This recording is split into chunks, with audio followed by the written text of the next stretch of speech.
New at 4, a man will now spend the rest of his life in prison after he was found guilty of attempted sexual battery.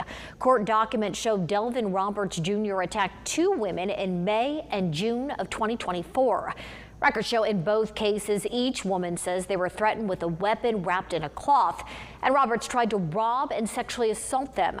Investigators were able to identify him through DNA evidence. He was arrested in November of 2024. The 35-year-old is sentenced to life in prison for multiple convictions, including attempted sexual battery with a deadly weapon and several armed robbery-related counts.